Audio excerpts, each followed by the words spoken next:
Bienvenue sur DMG TV, les histoires mystiques. Tu es nouveau sur la page, n'oublie pas de t'abonner, de laisser un commentaire, de liker et de partager. Ici, on raconte uniquement les histoires mystiques, pas les histoires d'amour. Ici, c'est les histoires de sorcellerie. Bonsoir DMG. Bonsoir, comment DMG. Ça va, oh. Je pensais que c'est seulement dans mon pays que la connexion la dérange. C'est partout, maman, c'est partout. Il faut laisser. Comme ici, là, dans mon pays, nous, on porte talent, là. Je pensais que c'est bon. C'est pour cela, nous, chez nous, le réseau dérange. Ouais. Bon, quelle histoire je vais vous raconter. Bon, comme moi, j'ai vécu truc là et trop d'histoires. Bon, je vais vous raconter l'histoire de... Je vais vous faire papatoya de revenants aujourd'hui.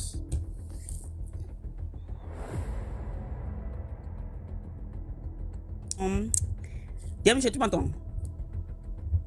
Oui, je te suis. Tu me reçois? Oui, je te suis. Mais j'ai envie de mettre tes cheveux là sur mes cheveux tellement façon dont je me suis crasé la tête là. En tout cas, allons-y à l'essentiel. L'histoire s'est passée, disons, en 2017.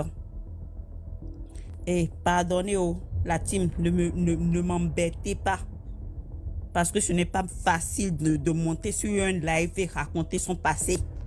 Si vous m'attachez là, moi aussi je vais vous attacher. DMG, il faut le dire ça en même temps. En tout cas, bon, ça s'est passé en 2017. En ce moment, bon, je vivais la vie de nuit. Bon, bref, la nuit de... bon, j'étais genre escorte. Donc, disons, je voulais aller... Il y a un endroit chez nous, là, on appelle un quartier à Cotonou ici. Pour préciser, j'habite le Bénin. Je suis nigériane, ma mère est béninoise, donc je vis à Cotonou. Donc, je vivais la vie de nuit, bon, façon, gens escorte, tout ça. Donc, disons, il y avait bon, on m'avait trouvé un bon, tu comprends? On m'avait trouvé un bon babatier, on m'a appelé, bon, pardon. Viens, rejoins-nous à telle boîte de nuit. Moi, il sonnait déjà 1h du matin. J'ai entendu l'argent. Si tu viens, on te gère là. Même si tu restes avec le monsieur seulement, on te paie 50. Donc, quand femme entend l'argent, son cœur fait boum boum, boum boum dans le cœur. C'est que le cœur là commence à chanter d'une manière. Donc, je suis sortie. Dans la zone où j'étais, ce n'était pas loin du cimetière. J'ai pris la route cette nuit-là avec mon talon. J'ai pris par les raccourcis. Je n'ai pas trouvé truc là de zine. Donc, arrivé au niveau... femme aussi à cœur. Je suis venue au niveau du portail du cimetière là. Voilà la voiture qui quitte. Oh, le cimetière de PK14 là. Il y a un grand portail. C'est que c'est 2 portails ou bien 3 portails environ, tu comprends? Donc, quand voiture a quitté là, moi je me suis dit, bon, celui-là, parce qu'il y a la morgue à côté. Moi je me suis dit, bon, ce monsieur-là, il a quitté la morgue. Peut-être il est venu déposer quelqu'un ou bien rendre visite à quelqu'un. En ce moment, j'avais quel âge? 22 ans ou bien, bon, bref. Le monsieur, il a garé avec sa voiture. DMG, je te jure, la voiture là, hein, si je reste debout, je pouvais me mirer dedans. Wallahi. Je pouvais me mirer dans la voiture là, c'était tout noir. Le monsieur, basin qu'il portait, DMG, on dirait Hulk que tu passes dans tes cheveux. Ça brillait. Ça brillait façon. Moi aussi. Tu vois, quand femme voit homme comme ça là, elle commence par calculer du genre, avec cet homme-là, je peux payer mon loyer, je peux payer telle chose. Bon, calcul mental quoi. J'ai déjà fait tous mes calculs. Je disais que bon, au moins 100 000 allait le quitter là. Le monsieur a dit bonsoir madame. J'ai dit oui, bonsoir monsieur. Il dit vous êtes trop belle. Et en ce moment, j'étais tellement skinny. Ah, vous avez une belle forme, tout est tout bien habillé. Je dis merci monsieur, vous allez où? Je pars en boîte à telle boîte. Ah, ok, je m'en vais là-bas aussi. J'ai bien envie qu'on s'amuse, qu'on fasse de la fête. Ça. Bon, j'ai dit ok, il n'y a pas de souci monsieur. Mais j'ai dit mais je négociais quoi, le prix. Tiens monsieur, il faut laisser. Je voulais monter dans la voiture là. Quand le gardien du cimetière me dit ah ta, tu connais dans... Il appelle un nom. Il dit hey, tu fais quoi là? C'est ce qu'on t'a... Tu m'as demandé la permission, c'est ce que on t'a demandé de faire. Tata, tu connais le monsieur là-haut? Il me disait enfant quoi? Du genre vous, les enfants d'aujourd'hui là, c'est dans tout ce que... Vous voyez, dans toute voiture que vous voyez, ou bien toute personne qui vous arrête à vous, vous arrêtez. C'est que dès que le monsieur a parlé là, le monsieur a dit, c'est que le gardien a parlé, le monsieur a démarré directement. Par où voiture a pris là? DMG. Je ne sais pas. Si cette première vont, il a filé au deuxième vont. J'ai vu la voiture là disparaître devant moi en filant. Et le monsieur me dit, ah, ma fille, dans quoi tu veux t'embarquer? Celui-là, là. Parce que nous, chez nous, on a l'habitude d'appeler les hommes, les revenants, là, nos aînés, quoi, tu vois. Il me dit en français, tu sais, celui-là, là. Il me disait en fond, mais romiton les, mais c'est-à-dire, c'est un fantôme, quoi. C'est un revenant. Et il me dit, ma fille, plus jamais. La nuit là, je sais le travail que tu fais. Je lis en toi. La nuit, ce n'est pas ton travail. Dès maintenant, il faut arrêter ça. Même là où tu veux te rendre là, il y a un danger qui t'attend. Je n'ai pas entendu. J'ai écouté les conseils du monsieur. Tu sais, à l'âge là, on n'est pas encore, on est toujours immature. Donc j'entendais, j'ai dit ok, merci monsieur, tout ça là. Il m'a donné une feuille là de passer sur mon corps, tout ça là. TMG, tu sais que là où le client qu'on m'avait appelé là, on m'avait dit 50 000 de venir le rejoindre là. TMG, je suis allé là-bas. Le client, tu sais que le client là aussi là, c'était un revenant. DMG, je suis allé là-bas, je suis allé, j'ai bien vu, j'ai fait truc là. On est allé, je ne vais pas préciser le nom de l'hôtel. Je suis allé à l'hôtel là. Mon frère, le lendemain, la nuit là, c'est que le monsieur était sur moi là. C'est que on n'a pas eu à faire d'intimité, mais le monsieur, tu vois, quand tu dors avec un homme, tu aimes qu'il te dorlote, non, pour que tu puisses dormir. Si ce n'est pas ton gars, c'était tout comme si c'était tout comme si j'étais à un truc là. Je me retrouvais en France dans la neige. Tout était glacé sur moi comme ça. Je vous jure, le lendemain, j'ai vu mon agent là. Le monsieur s'est bien montré pour me montrer qu'il est revenant là. Il s'est bien montré, c'est devant moi qu'il a fait fiou. Il a disparu. Qu'est-ce que j'ai fait? J'ai pris mon argent tranquillement. Dieu merci. Il avait dit à payer la chambre. J'ai pris mon argent tranquillement. Je suis entrée à la maison. J'ai cherché feuille d'hysope et en plus de l'eau de Cologne. À part ça, j'ai pris, c'est du genre, on a une manière de mélanger feuilles d'hysope avec l'eau de Cologne et un peu de poudre. Je me suis rincée, j'ai purifié l'argent là. Mon frère, il faut laisser. J'ai mis mon argent dedans, seulement que l'argent que j'ai reçu là, il m'avait laissé 100 000 francs. Ces 100 000 francs là n'ont rien fait. Oh. Ça n'a rien fait, dommage.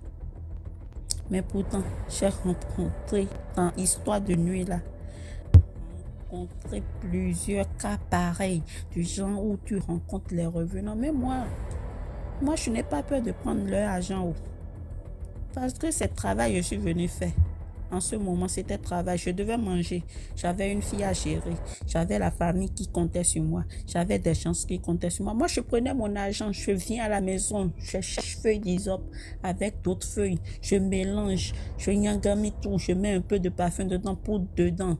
Je me purifie. Et je bouffe mon argent parce que là, je n'ai pas fait quelque chose. Je n'ai pas volé ou je n'ai pas fait quelque chose à crédit. C'est comme ça. Donc, c'était mon histoire. Mais pardonnez, ne me chargez pas. Ce n'est pas facile parce que moi, je me suis déjà repentie. Je me suis déjà repentie. Aujourd'hui, je ne mène plus la vie de nuit. Si j'ai envie de boire, je reste dans ma chambre, je bois. Si quelqu'un m'invite en boîte, chez moi, je bois. Je peux ma bière, je bois tout ça là. Mais j'ai encore dit, excuse-moi, donne-moi à peine 3 minutes. Nos jeunes sœurs, je vais vous dire, j'ai quitté dans ça là. C'est affaire de politiciens, je suis rentrée. Nos sœurs, quand vous rencontrez les politiciens de vos pays, vous vous dites que vous avez rencontré des milliardaires, des quoi là. Faites attention. Peut-être on va faire un direct spécialement. Moi, je vais vous raconter mon histoire personnelle d'un côté de sortie, être femme de trucs là, de politiciens, de diplomates là. Je vais vous dire, vous allez, si on vous dit même, si un politicien vous arrête et vous dit bonjour là, vous allez fuir. Aujourd'hui là, je ne peux plus avoir d'enfant. Dieu merci, j'ai déjà fait un enfant avant de rencontrer ce monsieur. Aujourd'hui, j'habite, moi qui habite sur des immeubles mal, et même quand je gérais la vie de nuit, j'habitais dans des appartements. Aujourd'hui, là, si je vous montre là où je suis au milieu du bas-fond. J'habite avec les crabes, avec les cobras, avec des lézards, avec des trucs là, géco. Mais j'ai foi en Dieu, ça ira. Inch'Allah, ça ira. J'ai fait enfant avec ce politicien. Même pour faire enfant avec ce politicien-là, c'est parce que je me suis entêtée. C'était des jumeaux. Avant de faire cet enfant, je suis tombée premièrement enceinte à 5 mois. On m'a donné, ils ont déposé l'argent devant. Il m'a demandé de faire avortement. Deuxième avortement. Troisième, j'ai dit non, je vais garder. J'ai gardé. J'ai eu quatrième. On m'a dit de faire avortement. Cinquième avortement. Quand je fais avortement, je ne sais pas par où ça passe. Parce qu'il attend que son enfant là devienne d'abord un fœtus. En tout cas, si je vais raconter mon histoire ici. Mais tu es grand. Aujourd'hui, je ne ressemble même plus à rien. Pour manger, c'est problème. Pour faire truc là, c'est problème. Mon fils qui parlait parlait souvent dans notre direct là. C'est de lui que je parle. Donc, mes soeurs, pardonnez, faites attention. Ne recevons pas l'argent.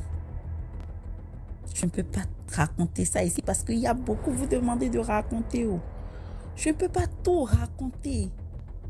Aujourd'hui, je demande à manger, je dis pardonnez. Les dettes qui sont sur moi là, si je vous dis, vous allez mentir. Même pour monter sur vos directs, vous allez voir que je suis monté sur vos directs là. Ça fait longtemps.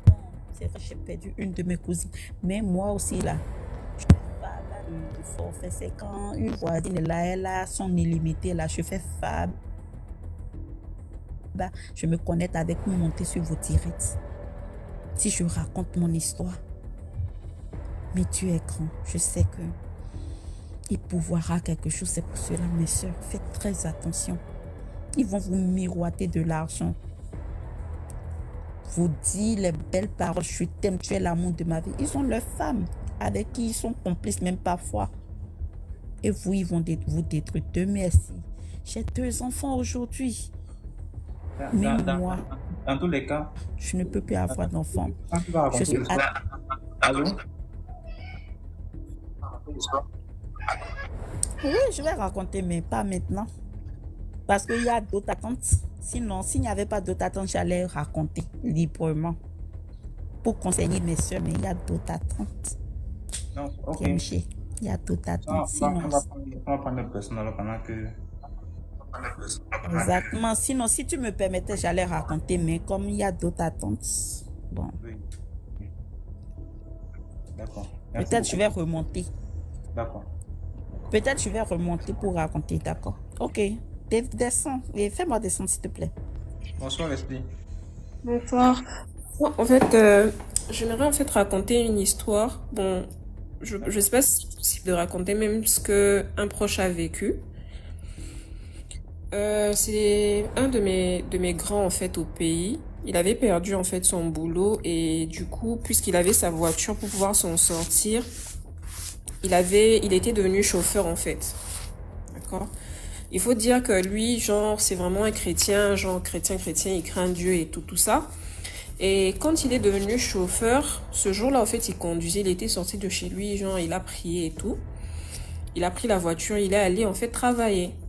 Et en allant travailler, à un moment donné, en fait, à la radio, tu sais, quand tu es trop concentré sur ton boulot et tout, tu ne tiens pas compte de ce qui se passe autour et tout. Et après, à la radio, genre, au début, il y avait des musiques d'abord chrétiennes et tout ça qui passaient et tout. Et puis, à un moment donné, ça a changé. Ils ont mis une chanson profane, en fait. Quand ils ont mis une chanson profane, puisque lui, il était concentré, bon, il se disait, vas-y, les chauffeurs, enfin, c'est les clients qui entendent et tout ça. À un moment donné, en fait, il a entendu dans son esprit, genre, le Saint-Esprit lui dire, il faut changer l'atmosphère de la voiture, genre de ta voiture. Donc, après, genre, il a laissé passer, il s'est dit sûrement que c'est dans son esprit qu'il a entendu, en fait, forcément, c'est, bon, peut-être que c'est lui, en fait, qui a entendu, en fait, cette voix-là. Donc, il a continué à conduire et tout ça. Et sur le trajet, il prend un client et le client était monté derrière lui, juste derrière lui, en fait. Et tout ça. Et il a demandé au monsieur, vous partez où? Et le monsieur lui a répondu, Spirit. Je vais au Spirit. D'une voix calme, en fait. Et donc, à l'instant même, en fait, quand le monsieur lui a dit ça, il s'était pas rendu compte, en fait. Genre, lui, il continuait et tout ça à conduire et tout ça. Il s'est dit, bon, sûrement, c'est devant et tout ça. Et après, au prochain arrêt, il fallait encore faire monter, en fait, d'autres personnes derrière. Genre, c'était comme 4 personnes derrière le siège, en fait. Et deux personnes devant et 4 personnes derrière.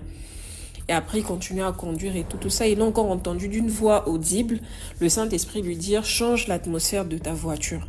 Donc après, il a changé, il a remis, en fait, une chanson chrétienne et tout ça. Il chantait, en fait, tout doucement et tout ça. Et il continue à partir. Et puis, il a entendu une dame lui dire, une des dames qui était derrière lui dire, monsieur, moi je descends ici. Donc arrêtez-vous ici, tout ça. Donc arrêtez-vous ici. La manière dont il avait garé, normalement la dame qui lui avait demandé de s'arrêter devait descendre devait descendre du côté gauche, au fait. Genre derrière son siège, normalement. Et après, genre, la dame est descendue et tout ça, il restait, je pense, 2 autres personnes. Et après, à un moment donné, en fait, il s'est rendu compte que, comment est-ce que la dame est facilement descendue alors qu'il y avait quelqu'un, genre, avant la dame, qui était à la portière même et tout ça, assis juste derrière moi. Donc après, il a demandé, mais vous avez eu un monsieur derrière vous et tout ça. Il dit non, que nous, depuis on est assis et tout derrière, nous ne sommes qu'à 3, il n'y a pas de 4e personne. Et c'est là qu'il gare. Et il dit, et puis après il entend genre dans la voix audible reprendre au fait pour lui dire genre, tu vois, la personne t'avait dit qu'il descendait à Spirit. Quand tu regardes Spirit veut dire quoi? Il dit, mais Spirit ça veut dire esprit. Elle dit, et puis c'est là maintenant en fait qu'il s'est rendu compte que c'était pas un être humain en fait normal qui était descendu, qui était monté dans la voiture, mais c'était un esprit en fait. Et quand il disait Spirit, c'est soit dans le discernement, c'est soit il y aurait eu un accident qui allait soit se passer et tout aussi ne changeait pas aussi l'atmosphère de la voiture, soit il y allait avoir un accident, ou encore en fait il allait y avoir en tout cas un truc et tout qui allait se passer et tout. Et après ça et tout ça, quand les autres sont descendus et tout ça, il est directement rentré chez lui, il a prié et tout ça. Et c'est là en fait que le Seigneur a parlé pour dire que voilà, genre le Seigneur a parlé, le Saint-Esprit a parlé après pour lui dire que pour l'expliquer en fait ce qui s'était passé en fait. Genre que c'était un esprit et tout ça, genre que généralement en fait il y a des gens en fait qui cherchent des âmes en fait. Et très souvent tu entends que voilà X ou Y était sorti, était bien sorti, la voiture était bien mais la personne a connu un accident et que la personne est morte sur place. Et très souvent en fait c'est des esprits qui cherchent des âmes en fait à prendre et tout ça. Donc après, depuis là aussi, il avait changé et tout le temps, c'était toujours une bonne atmosphère de prière et tout ça. Partout, il partait et tout ça. Il nous avait raconté ça genre comme témoignage pour nous dire, en tout cas, très souvent quand le Saint-Esprit parle, il faut pas être distrait et tout ça parce que le Seigneur parle tantôt d'une manière, tantôt d'une autre. Et il faut être très à l'écoute en fait du Saint-Esprit quand il parle pour éviter aussi beaucoup de choses et tout. Donc voilà.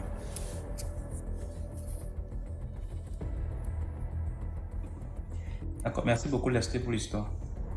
De rien. Et les commentaires. Bonsoir. Bonsoir DMG. Comment tu vas? Ça va et toi? Bien, merci. Ok. Alors, ce soir, je viens pour partager, continuer une histoire. D'abord, la frangine qui avait eu le problème là sur les ondes, qui avait rigolé et tout. Elle est décédée. Oh. Elle est décédée. Son corps sera exposé ce vendredi. Bref, je reviens là encore, toujours sur le monde des ondes. Le témoignage que je viens faire ce soir, c'est sur des personnes qu'on reçoit ces derniers temps dans notre village, au temple, parce que mes parents spirituels, quand ils font les travaux là, c'est nous qui les accompagnons et tout. Et les personnes qui viennent ces derniers temps, ce sont des personnes qui aiment raconter les rêves sur les lives, les directs là. Vous ne savez pas que quand vous racontez vos rêves, vous exposez vos vies, vous donnez les détails de vos vies, les gens mal intentionnés peuvent détecter, ressentir votre étoile. Donc là, on a reçu une jeune sœur qui a été victime de ça.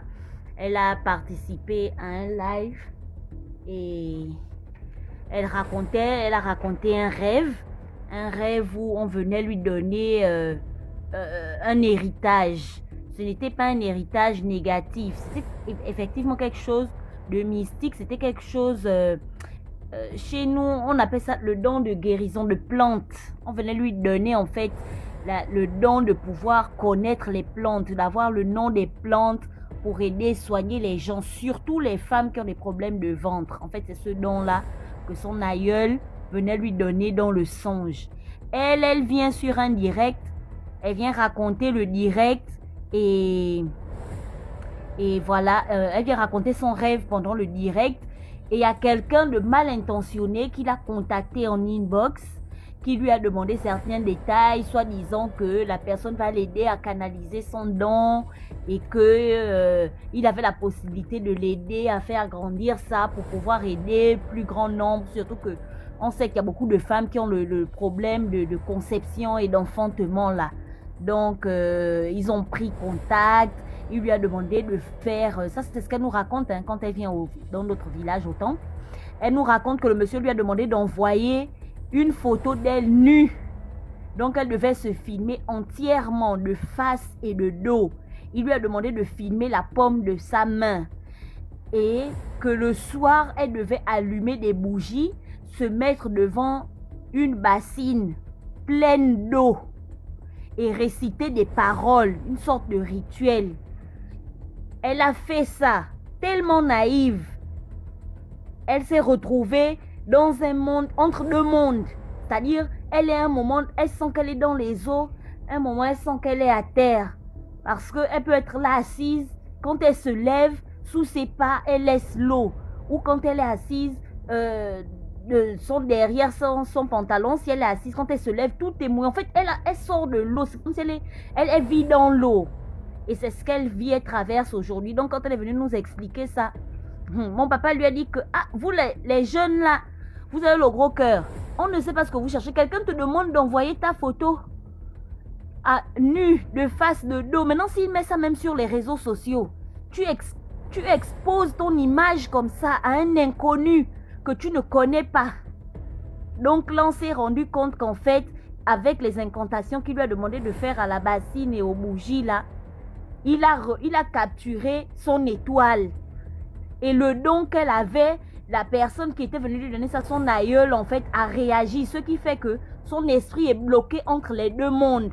Donc, à un moment, elle est là, elle peut vous parler, elle est rationnelle. À un moment donné, elle raconte n'importe quoi et tout, elle est perdue. Là, elle est en plein soin, elle est en traitement. Elle suit un traitement.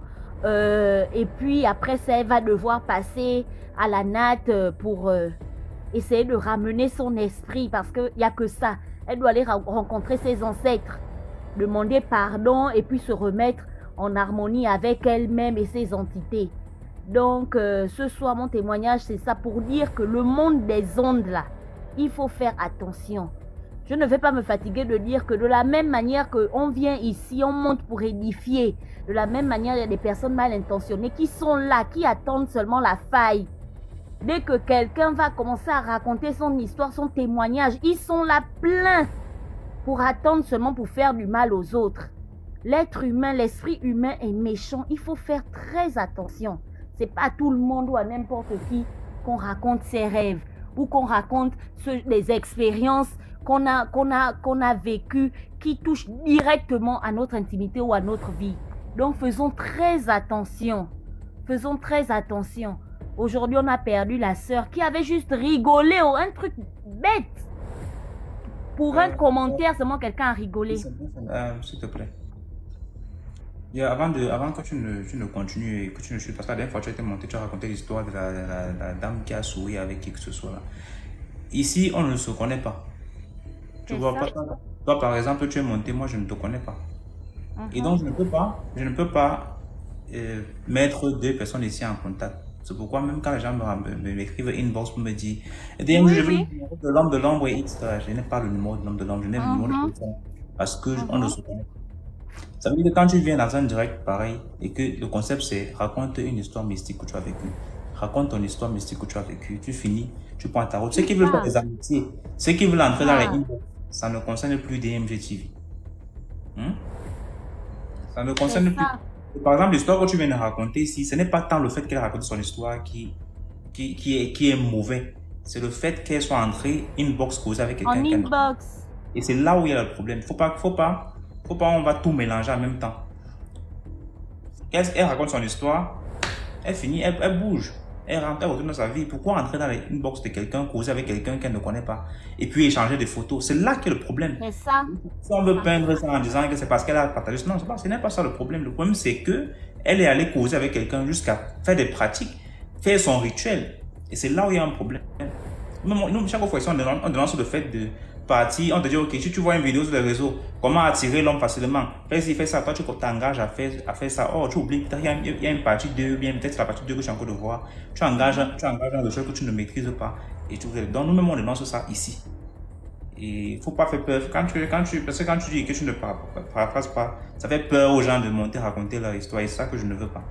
Donc, il faut bien. Non, c'est pas pour décourager les gens, mais c'est justement on sensibilise, c'est pour dire aux gens qu'on vient pour ça, on vient simplement pour raconter et attirer l'attention.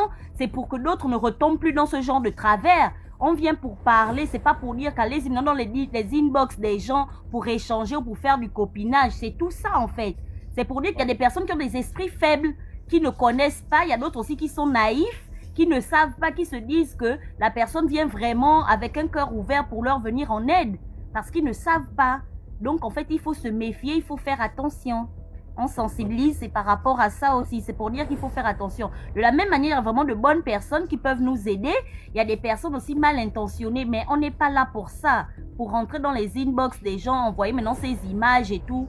Donc, c'est pour tout ça, en fait. Quelqu'un va te demander d'envoyer ta photo nue de face ou bien de dos. Il va faire quoi avec ça? C'est tout ça, en fait. Donc, il faut se méfier. D'accord. Merci Voilà, beaucoup c'est pour ce que je voulais l'histoire. dire. Merci. Comment on lit ton nom là? Ombouiri. Ah, Ombouiri. D'accord, merci beaucoup. Moi, je ne te connais pas. Je vais venir dire aussi, je t'aime, que je sais que j'aime. Tu es qui? Tu viens de quel univers? Tu es l'esprit des eaux, de la forêt. Je veux t'aimer. Et c'est comme ça qu'elle est descendue. Sauf que maintenant, il y a un autre, il y a un type que vous le connaissez bien, il est monté à raconter son histoire. Et après, il a invité les gens ici en direct à aller suivre son direct. Il est en train de faire un rituel particulier. Bon, ça, c'est ce que je n'apprécie pas souvent, c'est quand tu passes l'information comme ça là dans mon direct, tu montes, moi je te prends en tant qu'invité, et puis tu passes, tu fais ta publicité en fait.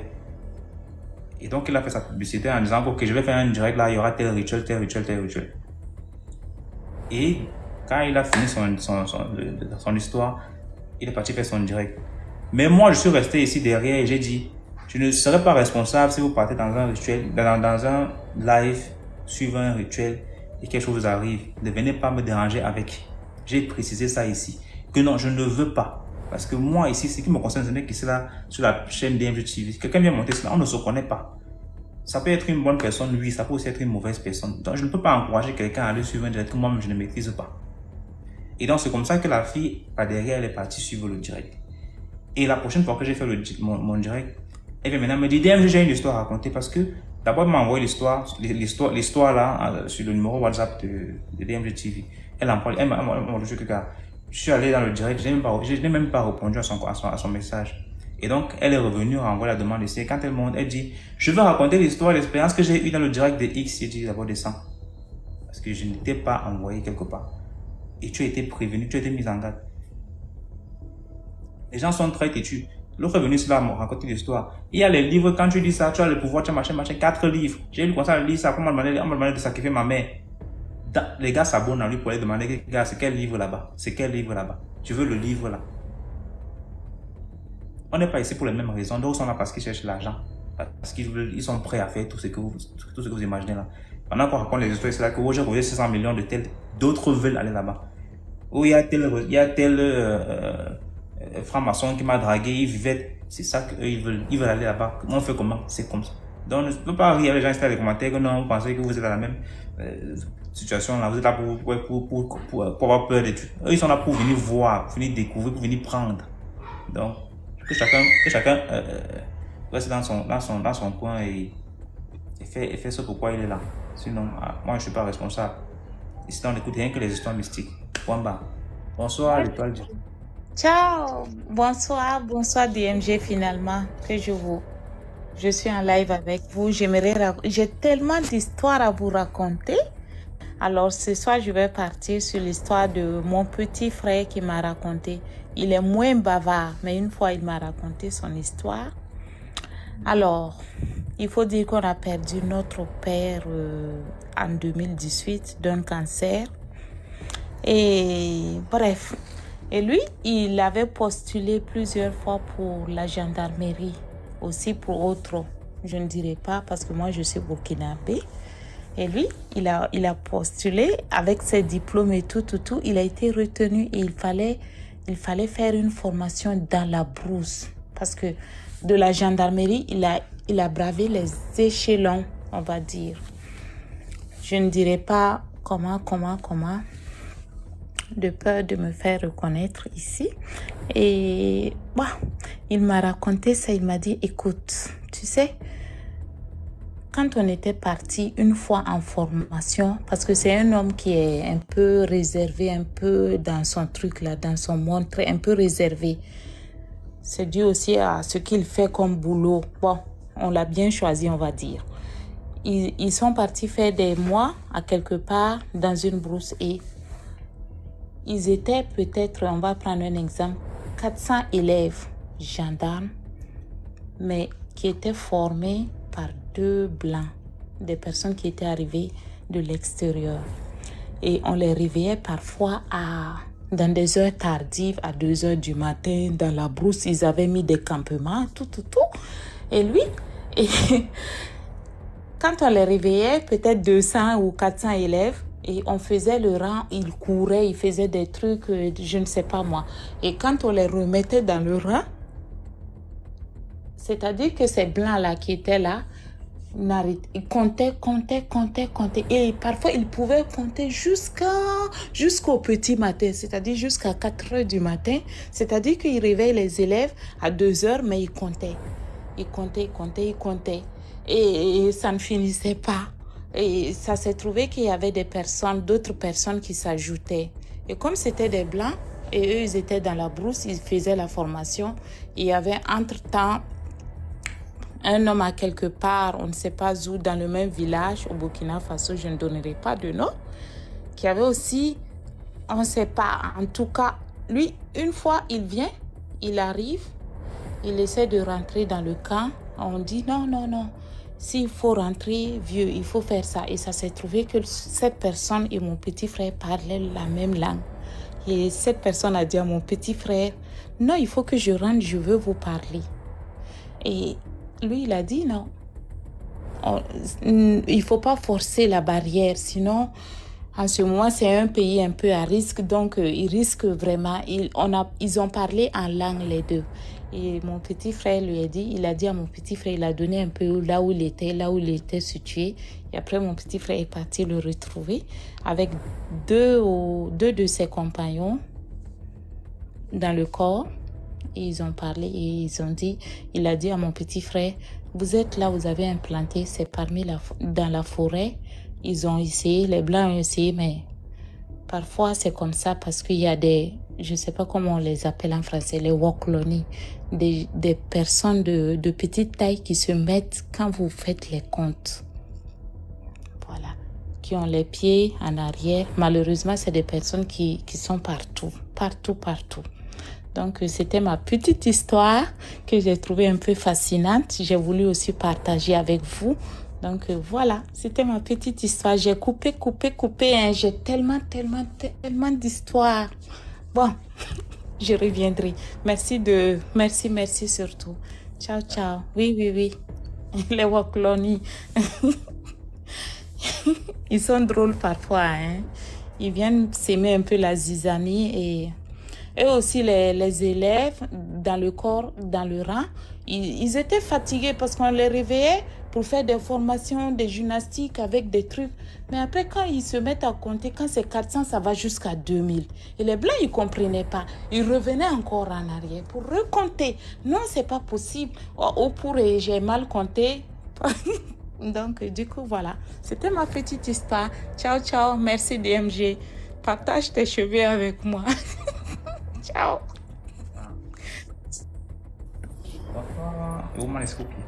Bonsoir DMG, ça va? Très bien, donc. Ça va, ça fait longtemps, hein? Ouais. Désolée, c'est parce que j'avais beaucoup de partiels et je travaille beaucoup. Et c'est bizarre, l'histoire que je voulais raconter ce soir, elle tombe à pic avec l'explication que tu donnais auparavant. Mais avant tout, je te dis merci encore et puis que Dieu te bénisse et bénisse vraiment tes parents et tout ce que tu fais. Bon, au fait, il y a de cela 2 semaines, je partais travailler le week-end. Donc le samedi, quand moi je me lève, je me lave, quand je veux passer ma pommade, j'écoute tes histoires quoi, en me pommadant ou bien en m'apprêtant avant de partir. Je rentre sur TikTok vers 6 heures du matin là. Et qu'est-ce que je vois? Il y a une dame qui disait que sur les réseaux, les gens ils viennent sous les commentaires insulter les personnes, mettre les commentaires méchants. Que c'est vous-même qui créez vos problèmes. C'est vous-même qui faites que les gens vous attaquent. Et ça là, elle expliquait ça dans sa vidéo, si bien que j'ai plus écouté ton histoire. Maintenant, je suis sortie de la maison. Et en sortant, je voulais prendre, quand je suis entrée dans le métro, je m'assois. Je veux lancer ta vidéo sur YouTube. Il y a une dame qui est devant moi. Qu'est-ce qu'elle fait? Elle parlait ma langue, le fond. Comme je suis béninoise, elle parle le fond. Donc, comme moi-même, mon esprit de papato est grand, je n'ai pas allumé la vidéo, je l'écoutais. Elle disait que bon, qu'elle vient d'une veille comme ça. Et qu'il y a une fille au marché de Tokpa qui travaille pour une dame qui a une grande boutique. Je connais très bien la boutique dont elle parlait puisque ma maman vend là-bas, mais je ne vais pas dire c'est qui. Et la fille, elle pourrit, elle est sur le lit, mais elle pourrit, elle est nécrosée. Qu'est-ce qui s'est passé? Qu'il y a un mendiant, un monsieur qui est un peu comme un mendiant, qui est venu se mettre devant la boutique. Et la dame qui a sa boutique là, c'est elle qui vend en réalité quoi. Elle a vu le mendiant. Elle a dit au mendiant que, ah papa, vous ne pouvez pas rester là comme ça et tout, vous allez fuir les clients, faire fuir les clients. Le papa lui a dit non, que je sais que je ne dois pas rester là, mais ma fille, donne-moi un peu de l'eau, je vais me reposer, je vais partir. Donc la dame, elle allait payer de l'eau et un peu à manger au monsieur et lui a donné. Et le monsieur a mangé. Et il s'est reposé là. Et le temps qu'il va un peu se retrouver avant de partir, c'est la dame qui lui a permis de rester là. Et la petite fille, qu'est-ce qu'elle fait? De haut de je ne sais combien d'âge qu'elle a, la patronne de lui a dit au monsieur de rester. Mais elle s'en fout, elle vient, elle crie sur le pauvre papa qui peut être son père. Elle crie sur le monsieur, elle crie sur le vieux, même son grand-père. Le vieux monsieur lui dit, mais c'est toi qui vends ici? Elle dit non, mais qu'il va chasser les clients. Et la dame qui avait la boutique ne savait pas que c'est ce qu'elle faisait. Qu'est-ce que la dame a fait? La dame est venue, elle a calmé le jeu. Le papa, il s'est levé, il a dit merci à la dame. Et il a dit à la petite que elle, ce qu'elle a fait là, qu'elle va forcément payer. Parce que lui, là où il est là, il peut avoir l'âge de mettre elle, son papa au monde. Vous savez que la fille est tombée malade. Ça a commencé par la fièvre, on l'emmène partout, on ne voit pas ce qu'elle a. La peau commence pas à se détacher. Elle commence pas à pourrir. Ils sont allés partout chez les célestes. Et c'est les célestes qui ont commencé par dire qu'en réalité, voilà ce qui se passe. Mais le papa de la fille ne croit pas trop en ces choses-là. Ils sont allés maintenant chez un bokonon. C'est ce que vous appelez une ganga dans votre région, je crois. Dans vos régions là-bas. Le bokonon dit que non. Que c'est parce qu'elle a insulté un sorcier. Que le monsieur qu'elle a insulté là-bas, là, c'est un grand sorcier. Et que c'est elle-même qui s'est donné un montant de sacrifice, quoi. Parce que avant que, normalement, on dit que maintenant il y a les sorciers voleurs, mais le monsieur est venu voir les sorciers de sa famille pour dire qu'il veut la tuer. Et les sorciers de sa famille ne voulaient pas, puisque elle n'a rien fait, mais qu'ils veulent ou pas, mais lui, il a lancé son sort sur elle. Et là où elle était déjà dans une phase où on l'a déjà préparée, il reste juste le jour où on va la bouffer, en fait. Donc la dame, elle était en train d'expliquer ça. Je ne sais pas à qui elle expliquait. En tout cas, elle disait qu'ils ont beaucoup prié, intercepté pour aller à l'église et tout. Bon, j'ai bien écouté mon truc. J'ai dit, ah, très bien. Et j'ai dit, ça là, je vais venir raconter ça chez DMG. Parce que quand nous on vient en live là, il y a des gens, ils écrivent les commentaires méchants. Oh toi, avant de commencer les lives, tu demandes toujours de rester poli, gentil. Vous pensez que vous faites du mal à DMG? C'est à vous-même que vous faites du mal, hein. C'est tout ce que je voulais dire. Soyons polis envers tout le monde. C'est tout. Merci beaucoup pour l'histoire là. Je t'en prie, au revoir. D'accord, là les commentaires. Bonsoir. Bonsoir DMG, comment tu vas? Bien et toi? Ça va, bonsoir tout le monde. Ok. Déjà, félicitations pour le concept et tout ça, voilà. Courage à toi. En fait, moi j'ai une petite histoire à raconter là. Je vais commencer par, voilà. Je suis Camerounais. En fait, moi je ne me jugeais pas, hein. Je raconte mon vécu, voilà. Et puis, je suis Thomas, comme on dit chez nous au Cameroun. Je suis quelqu'un qui ne croit pas et qui n'a jamais cru. Donc, c'est comme ça ma logique. La seule personne que moi je crois, c'est que bon, c'est Dieu, Dieu existe. Et que voilà, quand je me lève le matin, je crois que voilà, le souffle là, c'est un divin qui me renouvelle ce souffle. C'est tout. Histoire, mystique, tout, je ne crois pas, je n'ai jamais cru, tout, voilà. Donc, c'est comme ça que déjà je viens de Kribi, je suis de la 10e génération des gens de l'eau, donc je suis après les Batanga, je suis Mabéa. Voilà. Donc, moi je vis à Douala, je suis là, je vis, j'ai essayé de faire un parcours avec un marabout, un ami qui faisait des histoires de marabout, puisque je ne croyais pas, il voulait un peu m'initier dans ça. Après on a fait quelques temps, 2-3 mois, ça m'a pas intéressé, j'ai laissé tomber, je suis quitté, voilà. Bref, j'arrive donc en Europe, et pour aller un peu plus loin, plus rapidement, je fais la rencontre d'une jeune fille sur les réseaux sociaux. Je commence à discuter avec elle, on commence à discuter, et c'est comme ça que elle et moi on se met ensemble. On se met ensemble, le feeling passe tout de suite, voilà. Et elle commence à me dire comment, tellement il y avait... Pardon? Tu as les écouteurs? Non, j'ai pas d'écouteurs. Est-ce que le volume un peu bas, tu peux parler un peu plus fort? D'accord. Donc c'est comme ça que le feeling passe un peu. Là c'est bon ou pas? Le feeling commence à passer tranquillement. Voilà, tout de suite, on commence à être vraiment comme des frères et sœurs. Commence à me sortir ses secrets, ses dévots, ces trucs. Elle me dit, comme tu vois, moi j'ai souvent des rêves. Je rêve, quand je rêve, c'est du réel, quoi. Donc quand je rêve vraiment, quand je fais un rêve ou un cauchemar, c'est vraiment point I. Quand ça tombe à point, voilà. Et elle me dit, comme tu vois, je viens d'arriver, je suis passé par comment on appelle la Tunisie, je suis arrivé, donc je ne suis pas encore trop raciste, tout, et dit qu'il n'y a pas de problème. Viens, on va s'installer, puis on va voir de temps en temps, on va se voir et tout, on va voir comment ça se passe. Elle me dit qu'il n'y a pas de problème. Donc elle vient passer le week-end chez moi, tout, elle me raconte des histoires, des rêves qu'elle fait, elle faisait avant même de me connaître. En fait, pour me convaincre que ces rêves fonctionnent, quoi. Voilà, elle me dit comment elle a rêvé de ses soeurs, se sont accouchées, elle a rêvé, donc voilà, bon, moi je jugeais pas, ma part, c'est pas mon histoire là-bas. Donc c'est comme ça que un soir, week-end arrive là, elle me dit le matin, puisque tous les matins quand je me levais, le week-end, je sais comment ça va, ça s'est bien passé, oui. Et je demande qu'est-ce que tu as fait comme rêve. Elle me dit elle a rêvé elle a une copine ici qui est entrée. Et qui était resté en Tunisie et qui est entré. Et il y a l'autre qui demande, qui cherchait l'enfant depuis 2 ans. Elle a rêvé et ça s'est réalisé. Donc elle a appelé. Et celle qui était en Tunisie a appelé. Elle a vraiment confirmé que oui, elle est entrée. Et celle qui cherchait l'enfant aussi, elle a demandé si tu étais enceinte. La fille a dit non, je ne sais pas, mais je vais essayer un peu de faire le test. Et c'est comme ça que 2 jours après, elle a pu dire que oui, la grossesse, je suis vraiment enceinte. Elle me dit, tu vois, je dis, frère, laisse-moi les histoires là. Donc on est là, on reste tranquille, voilà, on avance. Moi, Thomas, comme je suis, elle me dit, comme tu vois là, j'ai fait un rêve par rapport à mon grand frère, voilà. Et mon grand frère va venir ici, va venir te trouver ici, vous allez discuter puisqu'apparemment tu ne veux pas connaître ma famille pour l'instant, tout, voilà. Donc mon grand frère va venir ici, tout. J'ai dit mais il va venir comment, est-ce qu'il connaît ici, est-ce qu'il connaît où je vis, tout. Elle dit qu'elle-même ne sait pas, mais elle va nous surprendre quoi. On va discuter, moi ne sachant pas que c'est son frère, et voilà. Donc j'ai dit c'est que c'est bien, non, c'est que c'est bien, moi Thomas je ne crois pas quoi. Donc c'est comme ça que, voilà, Dieu voulant, et je croise un monsieur comme ça dans la rue, à la station, j'étais parti garer pour prendre de l'essence.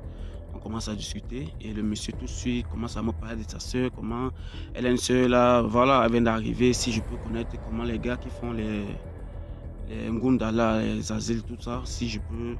J'ai dit donc directement je pense que, mais c'est que la fille là elle m'a parlé là, ça peut être frère, parce que comment le monsieur si peut me dire qu'elle a sa soeur qui vient d'arriver, tout. Bon, bref, j'ai dit oui, bon, c'est une discussion, ce change de numéro. Et après, il m'appelle 2 heures après, il me dit, tu as parlé avec mon grand frère, tout. Je dis, causer avec ton grand frère, comment? Il dit, le monsieur que tu as parlé avec mon grand frère là, c'est. Le monsieur que tu connais causer avec lui, c'est mon grand frère. Il dit, hein? Bon, ça commence un peu à me donner un peu la chair de poule, mais comment ça que.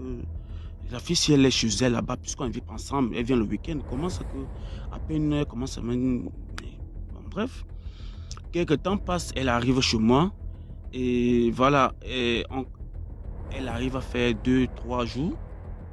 3 jours, elle appelle un pasteur, elle a au moins 3-4 pasteurs, quand elle était dans les pays là, on priait pour elle, tout. Elle appelle donc le monsieur, un pasteur, et elle dit au pasteur que elle a un problème. Elle fait des cauchemars bizarres. Voilà. Là, elle était déjà partie chez elle. Donc, c'est le pasteur lui dit, le pasteur qu'elle avait, le pasteur camerounais qu'elle discutait avec, et ils avaient un peu coupé les ponts. Je ne sais pas, soit c'était elle qui avait changé le numéro ou quoi. Le pasteur lui pose la question, tu as un gars? Elle dit au pasteur que oui. Le pasteur lui dit directement que le problème c'est ton gars. Donc elle m'envoie dans le voice là que bébé, comme tu vois, mon pasteur, j'ai causé avec le pasteur, mon pasteur dit que tu as un problème, on t'attaque au pays, machin, tout ça là. Elle dit quoi? On t'attaque au pays comment, mon frère? Si on baigne, toi tu ne m'as pas de payer ou quoi? Elle me dit oui, c'est ce que le pasteur me dit. Ok, bon. Moi, déjà, je prends donc son numéro, je prends mes applications, tac, tac, je pirate son WhatsApp, quoi. Je pirate un peu son téléphone. Je vois les conversations qu'elle causait là, au moins c'est 4 pasteurs avec qui elle discute. Le pasteur qui l'informe que ton gars, c'est ton gars. Elle part raconter à un autre pasteur qu'elle fait des cauchemars, comment il y a sa soeur qu'elle avait abandonnée dans l'eau qui est en train de la suivre. Et elle part raconter à une autre personne que quand elle était petite. Donc en fait, elle a fait des différents postes par rapport à tous ces pasteurs-là. Mais j'écoute ces voix, c'est dit, mais la fille, si finalement, il y a même quoi dans tous ces jeux-là. Bon, moi, ça commence alors, moi, le Thomas, moi, je commence un peu à m'inquiéter que, mais est-ce que je suis comme ça dans la maison, je suis pas en train de vivre avec quelque chose de bizarre? Parce que déjà, j'ai constaté que chaque fois que moi je viens, je dors, la fille ne dort jamais, elle est toujours éveillée jusqu'à 2h, 4h, tu vois. Et d'après les causeries, elle me dit que quand moi je dors, elle me regarde souvent pour voir comment, si je pars la nuit, comment je me gratte le corps. Comment... En fait, elle me donne tous les détails qu'elle fait dans la nuit. Moi, je ne connais pas. Je dis, mais toi, tu ne dors pas la nuit? Non, j'ai pas sommeil, j'ai les insomnies, machin. On est allé à l'hôpital, on a pris les comprimés, mais tu ne dors pas comment? C'est bizarre. Bon, moi, Thomas, moi, je ne crois pas. Je n'ai pas trop la tête dans ça, quoi. Voilà, donc c'est quand j'ai commencé à voir les conversations avec les pasteurs là que j'ai commencé à me dire, mais il peut faire comme ça là que voilà, je vis avec quelqu'un qui n'est pas bien et moi comme je suis Thomas, je ne veux pas quoi. Et voilà, ça peut m'affecter là comme les blagues. C'est comme ça que je vais, donc j'appelle un ami qui est au pays. Je dis à mon ami Marabout, tout ça là avec qui je voulais fonctionner. Je dis, gars, j'ai une histoire là. Je l'envoie dans tous ces vocaux là, tous ces notes vocaux là. Que gars, essaie un peu d'écouter un peu les différents pasteurs avec la Mago cause. Toi, tu vois ça comment? Le gars me dit que gars, comme tu vois la fille que tu as avec elle là, elle n'est pas simple. Je dis, comment qu'elle n'est pas simple? Je dis que la go la voix, mon frère, je te jure, elle m'a fait un ouais. Je jure que j'ai su à l'heure. Tom, tu sais que c'est Thomas. Mais ce qu'elle m'a dit, surtout par rapport à son frère, là, elle me dit que le gars, la fille que tu vois là, c'est juste parce que toi-même où tu es là, toi-même, tu n'es même pas d'abord simple, toi-même. Donc, en fait, ta façon de ne pas croire, ta façon de. Je ne sais pas comment expliquer ça. Ton doute te protège toi-même. Parce que plus tu doutes, plus tu sais que les mots n'existent pas, plus ça te protège. Donc ça veut dire qu'elle, où elle est là, elle veut quelque chose en toi, mais elle n'arrive pas. Elle n'arrive pas. Mais elle passe, donc elle est obligée de passer donc derrière les pasteurs pour essayer de te déstabiliser et pour que tu essaies un peu d'avoir peur. Donc les notes qu'elle fait là, qu'elle t'envoie, que vous avez les pasteurs, elle t'envoie là, c'est juste pour t'abaisser le cœur, pour que tu essaies un peu d'avoir peur. Et une fois que tu vas avoir peur, elle va te posséder. Je dis, ah. Je dis, ok, comme mon ami me parle, donc bon, moi j'enlève donc encore la crainte là que non, j'ai un peu peur, machin, tout ça. Je dis, je vais maintenant alors être plus dur, quoi. Voilà, je suis là, je vis ma vie, on s'appelle, on discute, mais je commence un peu à ne plus l'appeler trop. Donc si elle ne m'appelle pas de la journée, moi je n'appelle pas, je vais au travail, je rentre. Si elle ne m'appelle pas, moi je n'appelle pas, tu vois.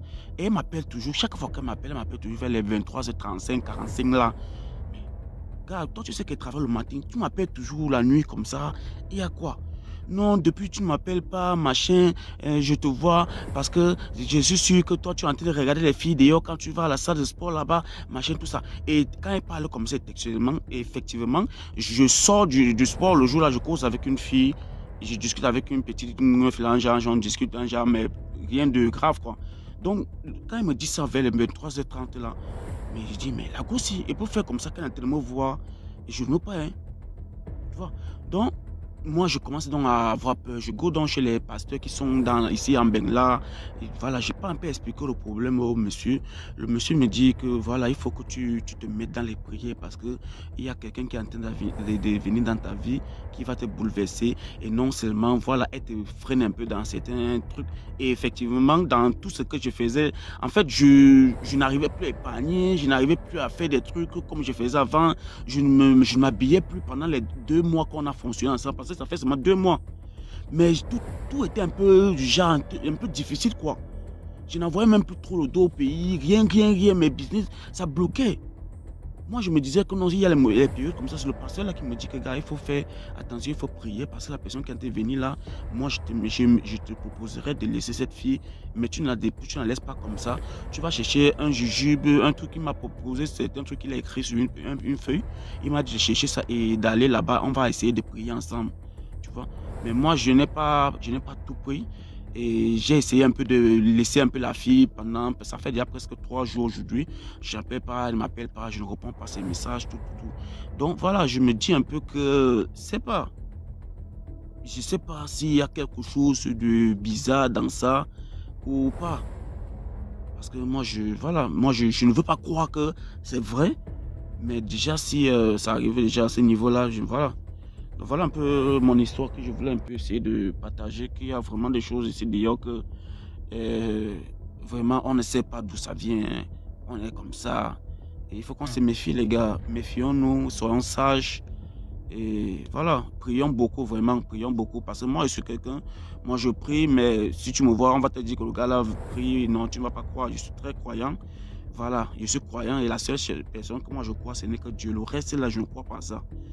Voilà un peu. Donc, les amis, on va essayer, on va partager vraiment, on va encourager le frère et pour que ça avance, quoi. Sinon, cette histoire-là, c'est ce que je vis présentement là. Donc, voilà. Merci beaucoup. Merci aussi. Dans les commentaires. Merci dans les commentaires, frère. Rose, tranquille. Bonsoir. Bonsoir tout le monde. Bah, c'est une toute petite histoire. Je ne sais pas si je l'avais déjà racontée. Je ne me rappelle plus. Okay. Alors, c'est une histoire qui concerne les gens qui vont souvent en vacances au village. Pour le respect, vraiment, le respect des lieux, le respect des êtres qu'on trouve là-bas. Par exemple, moi, je vais vous raconter cette histoire qui s'est passée, pour ceux qui connaissent le Congo-Brazzaville, c'est à Dolisie, dans le Mayombe. Donc on avait les terres là-bas, nos champs là-bas. Et chaque fois qu'on partait en vacances, donc on allait dans le Mayombe. Et arrivé dans le Mayombe, nos grands-parents nous disaient « Faites pas de bruit, parce que souvent les jeunes, il y a la musique, on dort tard. » Et on nous disait « Faites pas de bruit, faites attention. » Donc nous, on n'était pas seuls, il y avait des voisins aussi qui étaient venus avec... il y avait leur grand-père, il y avait les cousins, la famille. En fait, il y avait beaucoup de bruit en ce moment-là. Surtout les grandes vacances, il y a beaucoup de bruit. Et du coup, nos grands-parents mettaient toujours dans la rivière le manioc, donc les tubercules de manioc. Et donc, ils nous disaient, faites pas de bruit parce que il y a beaucoup de sirènes ici. Donc, quand vous faites des bruits, vous les dérangez. Donc, souvent, les jeunes, les gens n'écoutaient pas. Et un jour, tout le village, les grands-parents, ils ont fait le même rêve, tout le monde. Donc le matin, notre grand-mère, elle a rêvé la même chose, le grand-père la même chose, les voisins de l'autre côté la même chose. Et ce rêve disait, dites à vos enfants de faire moins de bruit. Et donc après, ils nous ont dit ça. Le matin, ils ont vu dans la rivière que les tubercules de manioc qu'ils avaient mis dans l'eau était devenu rouge. Normalement, ça devait rester blanc, et c'était devenu rouge. C'est une façon de dire qu'on les dérangeait. Maintenant, parmi les voisins qui étaient venus aussi, il y avait un monsieur qui revenait de la ville, et donc lui, il devait partir, il devait redescendre, quoi. Donc, quitter le Mayombe pour rentrer chez lui. En route, il a vu des pierres. Vous voyez, c'est des pierres, mais quand tu vois la pierre, c'est comme une chaise, une autre comme une table. Donc tu vois vraiment que c'est comme table, il y a des tables et des chaises, mais c'est des pierres en fait. Donc toi-même tu peux te demander, mais comment ces pierres-là sont arrivées là? Mais c'est grand, mais c'est sous forme c'est comme un petit salon. Et donc arrivé là, il y avait des petites boules en verre comme ça qu'il avait piétiné. Il a piétiné ça. Donc déjà en descendant, on lui avait dit de faire attention, mais lui il s'en foutait quoi. Comme il croit pas en tout ça, il a piétiné ça. Il s'est fait mal au pied, mais il a enlevé comme ça, il a senti comme s'il avait un peu mal. Il est descendu, arrivé chez lui, le pied a commencé à gonfler. On lui a dit, mais qu'est-ce qui s'est passé? Explique-nous, qu'est-ce qui s'est passé? Et puis il a dit que non, en descendant, en quittant le Mayombe, j'avais piétiné telle chose à tel endroit. Donc on lui a dit, non, il faut que tu remontes, aller demander pardon. Et il refusait, il a dit non, il ne croyait pas quoi. dit, c'est quoi ces bêtises-là? C'est quoi ça? Vous pensez que moi, je veux remonter dans le maillon pour aller juste demander pardon, mais à qui? Hein? C'est quoi cette affaire-là? Donc, il a refusé. Et à un moment donné, le pied a commencé vraiment à gonfler. Et il est mort comme ça. Donc, le message, c'est juste pour dire, on fait attention, on respecte la nature. Bon, je ne dis pas que... Enfin, je ne peux pas dire on croit ou on ne croit pas. Mais en tout cas, on va à un endroit, on respecte les lieux. Si on nous dit, voilà, vous venez d'arriver ici c'est comme ça, on fait attention. Parce qu'il y a des gens souvent qui vont là-bas, qui tombent malades. Il y a d'autres, c'est la folie. D'autres, c'est des problèmes comme ça, comme ce monsieur. Voilà le message, mon petit message, ma petite histoire mystique que j'avais. Merci à tous. Merci DMG pour les commentaires.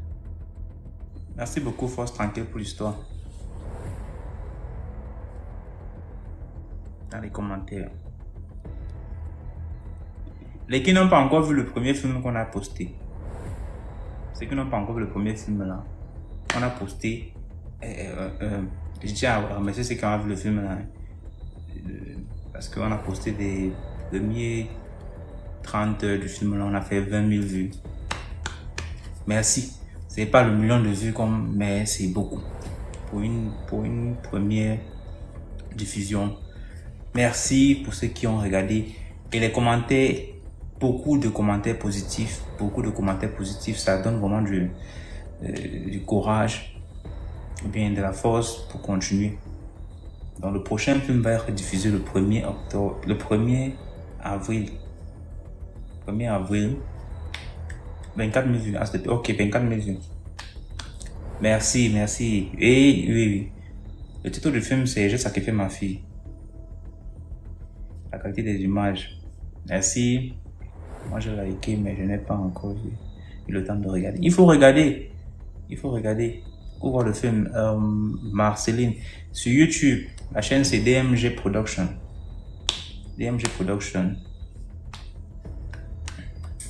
C'est énorme.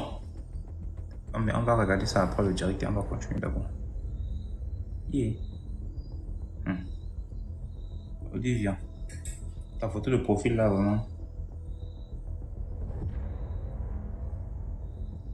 Le film est où? Sur YouTube, DMG Production. La chaîne. Ils ont bien joué. Merci. Très beau métrage, chapeau. Merci, CYD. Félicitations et content pour toi. L'aigle, merci.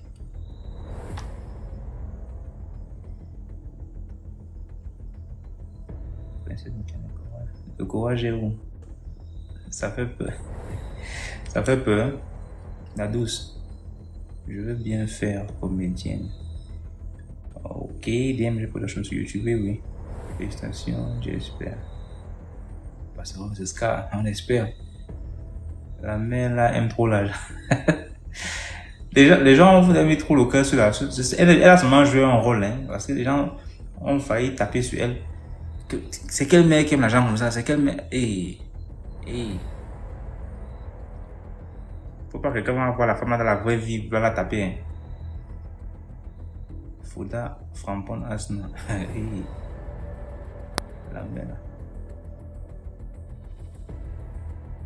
Bonsoir, Mona.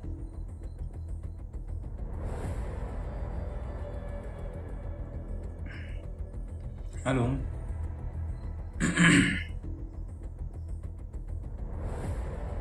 Allô? Mona?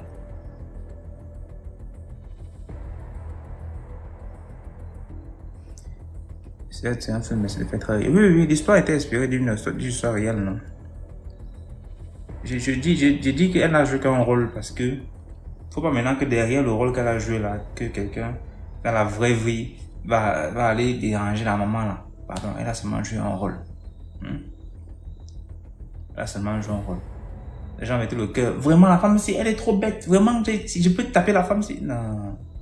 Et Kim, ce n'est pas ça.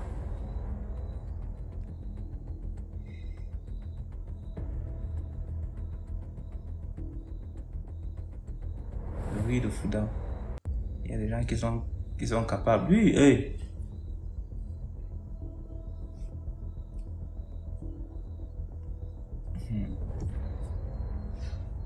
Et dites-vous que le deuxième film est encore plus intense. Mais par contre, je vais carrément vous dire de ne pas regarder ça seul. Ne regardez pas le film là seul. Et s'il y a les plus petits enfants là, je vais dire de 10 ans à descendant, il faut les éloigner.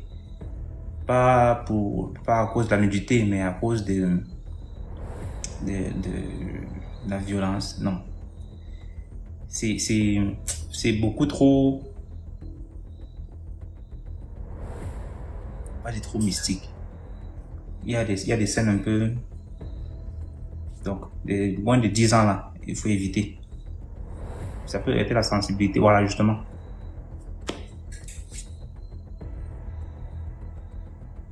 Donc, pour celui-là particulièrement, il faut éviter. Celui-ci n'y avait pas trop. Mais pour celui-là, il faut carrément éviter les moins de 10 ans là, moins de 12 ans même. Voilà, traumatisant. Bonsoir Esther. Bonsoir DMG, bonsoir famille. Oui, je vais mettre Kiara, on a déjà vu au début. Esther, bonsoir, désolé. Bonsoir famille, bonsoir DMG.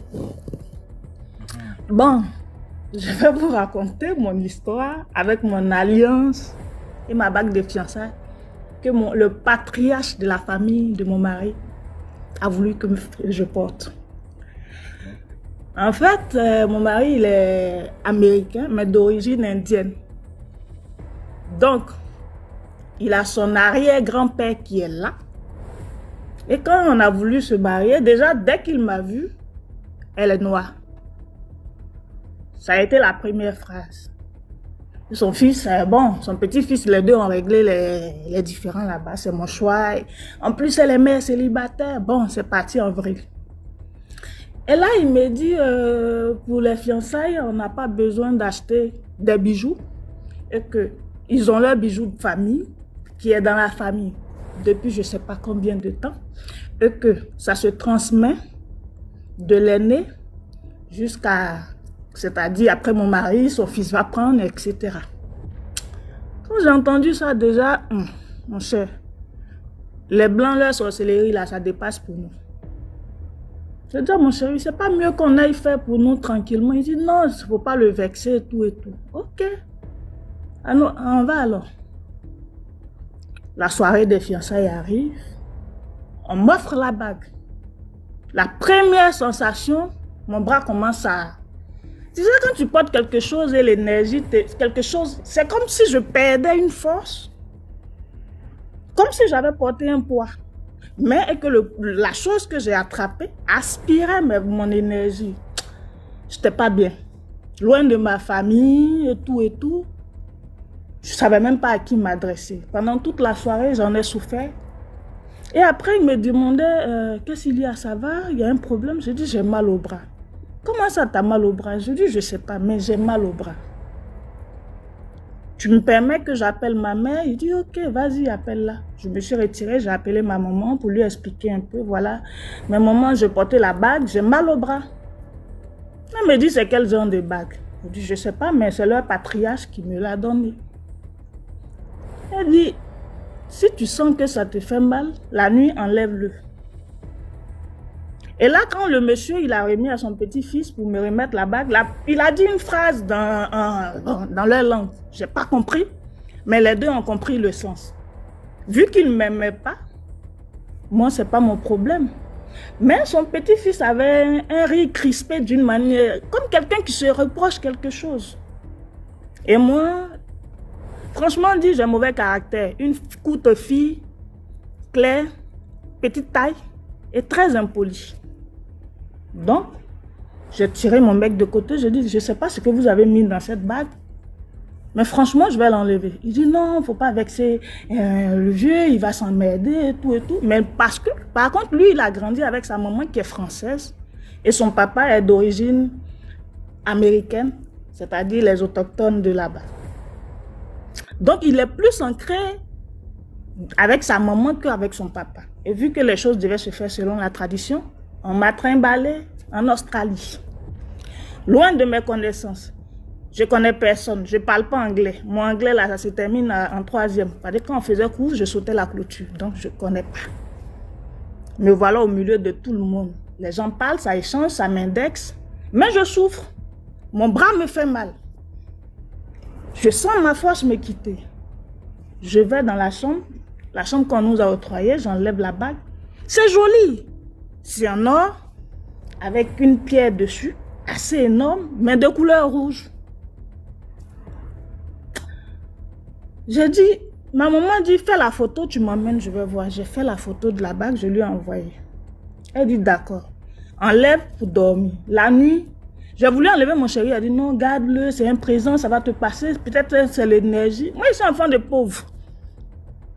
Si je suis arrivée avec lui, c'est pas plus grâce, parce que quitter dans un quartier précaire et rencontrer un homme fortuné, c'est pas donné. Donc je me dis, fais des efforts, Esther, t'inquiète pas, ça va aller.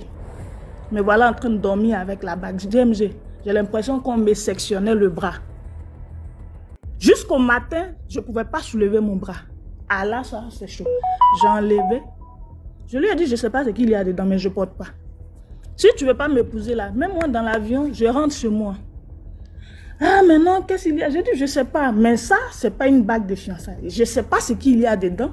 Ah, ma grand-mère a porté, mon grand-père l'avait offert à sa femme. C'est-à-dire, c'est de génération. Donc, chaque personne qui l'a porté a gardé la bague à, je ne sais pas, aspirer l'énergie ou je ne sais pas quoi. Mais la bague n'est pas simple. Il me dit, je vais appeler ma maman, je vais lui expliquer. Et donc, il appelle sa maman qui est française. Donc, il échange avec elle. Après, il prend le téléphone et me dit, quelle est la sensation que tu ressens? J'ai dit, non, je sens comme une perte d'énergie. Elle me dit, ça a quelle couleur la bague? Je décris la bague. Elle me dit, montre-moi. Je prends, je lui montre. Elle dit, purée. C'est la première chose qui est sortie de sa bouche. Elle dit, purée. Non, mais elle peut l'appeler son fils. Alexandre, tu es timbré ou quoi? Pourquoi tu le laisses faire ça? Ah non, mais maman, je ne voulais pas vexer papy, nanani, nanana, c'est parti en vrai. Donc, le bon monsieur, il savait que cette bague-là, depuis près d'un siècle, c'est dans sa famille. Tous ceux qui sont portés sont morts avec, et quand elle meurt, on leur prend la bague, on met dans le tiroir pour la prochaine qui va venir être sacrifiée. Et le patriarche, je te parle de quelqu'un qui a près de 150 ans, qui est nickel, il est assis là. Avec les mentions des Indiens, les chapeaux bizarres sur la tête, et il est là. Là, j'ai pété un câble. J'ai saisi mon chéri par l'école. J'ai dit, regarde, déjà même, on met ça de côté. Moi, je suis ivoirienne et puis je suis 2 fois plus bas bien que toi. Donc là, tu me dis ce qu'il y a. Pour toi et moi, là, il y a un qui va mourir le soir, là. Et je te jure, j'étais venue avec mes 2 enfants, c'est-à-dire ma première fille, qui n'est pas de lui, et la deuxième, qui est de lui, qui a aujourd'hui, qui a 10 ans. Je dis, je prends mes enfants, je rentre, tu ne verras plus mes enfants si tu ne me dis pas ce qu'il y a. Il attrape sa tête. Il dit, effectivement, je ne sais pas quel est le problème avec cette bague, mais tous ceux qui l'ont portée sont morts de façon brutale. Il n'y a pas de signification, mais bon, ça meurt jeune. À mes 40 ans, à cause de quoi? Mariage. Qui t'a dit? J'ai commencé à ranger la valise, j'ai mis tout en vrac. J'ai dit, tu prends le premier vol, moi je rentre. Et là, le papy, il entend, il prend sa canne là, la tête est en serpent d'une manière, genre une tête en cobra, en or massif. Il traîne les pas dans les escaliers jusqu'à ce qu'il vienne taper à la porte. Et il demande à son petit-fils, les deux échangent dans les langues, ils échangent en anglais et tout et tout. Je ne comprends pas, donc je suis arrêtée. J'étais énervée, donc je tapais les pieds et il fronce le visage, il me tend la canne. La tête du cobra, il m'indexe avec. Donc je lui balance la main pour jeter sa canne. Je dis, je m'en fous de toi. Donc vous voulez me tuer, c'est pour me tuer que vous m'avez envoyé ici. Comment quelqu'un peut porter une bague qui a près de 2 siècles, qui dort là, et tous ceux qui le portent meurent? Et toi, mon tendre et cher mari, tu n'as pas le courage de me dire, non madame, il ne faut pas porter, même s'il te donne devant les gens, quand on rentre, tu l'enlèves. Non. Et là, je vais vous la faire dure. Et là, c'est parti en vrac. J'ai poussé le papy, j'ai pris mes enfants, il a pris le billet, on est rentré en vrac. Je leur ai laissé la bague. Et c'est quand je rentre que ma belle-mère m'explique qu'effectivement, c'est ce qui a été la cause de sa séparation avec son mari. Parce que Cette même bague, on lui a proposé, elle a dit non, c'est un mort, elle ne porte pas une bague qu'un mort a déjà portée. D'où son divorce avec mon beau-père. Donc, en fin de compte, je me dis, en Afrique, on a peur. Mais parfois, quand tu voyages et que tu sors de ton pays, c'est là que tu vois l'ampleur et le degré de sorcellerie des gens. Quelqu'un qui a 150 ans, il se tient debout. C'est-à-dire, lui, il est là, il nourrit ses machins avec ton énergie et toi, tu meurs jeune. Lui, il vit. Donc, c'était ma petite histoire. Et là, depuis qu'on s'est mariés, son petit-fils et moi, il ne m'a jamais revu. J'ai coupé avec les enfants parce que même quand il m'appelle, je ne décroche pas. Je n'ai rien à lui dire, je ne lui dois rien. Et comme je suis impoli, bon, et bien évidemment qu'il dit toujours que je suis impoli. On a refait une nouvelle bague, je mesure et je suis tranquille dans mon coin. Donc, DMG, voilà ma petite histoire. Comme quoi, on ne sait jamais sur quelle famille on tombe. Même si tu tombes sur le bon mari, parfois, le père ou la mère, c'est un danger. C'était ma petite histoire pour ce soir. Il est minuit, je suis seule dans la maison. Donc, si vous racontez des histoires qui font peur là, alors on va veiller ensemble. Bon, dans les commentaires, DMG. D'accord, merci Esther. Bonsoir. Salut DMG, ça va? Merci. Très bien, donc. Non, ça va. Bonsoir à tout le monde, bonsoir la famille. Ok, DMG, tout d'abord, je tenais à te remercier pour l'initiative. C'est pas la première fois que je monte dans ton direct. Nous qui avons grandi dans les quartiers difficiles, c'est là où il y a le plus de sorcellerie, donc il y a toujours beaucoup d'histoires à raconter. Donc les enfants de mes pandas, on a toujours des histoires, tu vois. Alors, je vais raconter l'histoire d'un grand frère du quartier où j'ai grandi, où je suis né. C'est un grand frère du quartier à l'époque, pour ceux qui sont de Douala, qui connaissaient les boîtes de nuit. Il y avait des boîtes de nuit à l'époque où on faisait les matinées de jeunes, que ce soit au Jet Set, les Biblos, tout ça, c'était à cette époque-là. Et Faut pas citer les noms des endroits. Non, ça s'est pas passé. Non, ça s'est pas passé dans une boîte. Je cite juste pour situer un peu, plus ou moins, cette époque, tu vois. Et le gars à l'époque, moi j'étais petit et lui devait avoir peut-être 23, 24 ans. Et il fréquentait dans un lycée assez réputé de Bonamou Sadi, à l'entrée à Bonamou Sadi en tout cas. Donc un jour, il rentrait de l'école, il y a un monsieur qui gare sa voiture et le monsieur lui dit jeune homme, est-ce que je prends un exemple. Le monsieur lui demande par exemple, je prends un exemple, il est comme au marché comme peut-être au marché Bonamou Sadi et le monsieur lui demande par exemple le Super U qui est juste à côté. Ou je sais pas, peut-être lui demande Santa Lucia de Bonamou Sadi. Il dit au monsieur que oui, je sais où c'est. Le monsieur dit ok. Est-ce que tu peux m'accompagner? Est-ce que tu peux m'accompagner et je te montre et tu me montres où c'est? Il dit bien sûr. Donc il monte dans la voiture du monsieur. Et le monsieur lui demande dans la voiture que tu fais quelle classe et tout. Il dit ouais, je fais. Il faisait un lycée technique. Donc il devait faire peut-être, je crois qu'il devait faire terminale. Et le monsieur lui dit que le monsieur dit ok d'accord. Le monsieur lui donne ok. Le monsieur lui donne un livre de lire. Donc pendant qu'il est en train de lire le livre, en fait le livre, pendant qu'il lisait le livre l'envoûtait. Et ça il ne savait pas. C'est-à-dire que pendant qu'il lisait le livre l'envoûtait. Donc il a lu le livre et et ça c'est l'histoire qu'il nous a racontée. Donc finalement quand il descendait, le monsieur lui a remis un montant de 20 000. Tu vois que voilà, tu fréquentes ici justement parce qu'il te voit et tout. Donc il s'est lié d'amitié avec le monsieur. Finalement, le monsieur a fini par le mettre dans un cercle. Et le cercle, c'était quoi? C'était que il y avait certaines conditions qu'il devait bien sûr respecter. L'une des premières conditions, c'était qu'il devait avoir des rapports avec une petite gamine.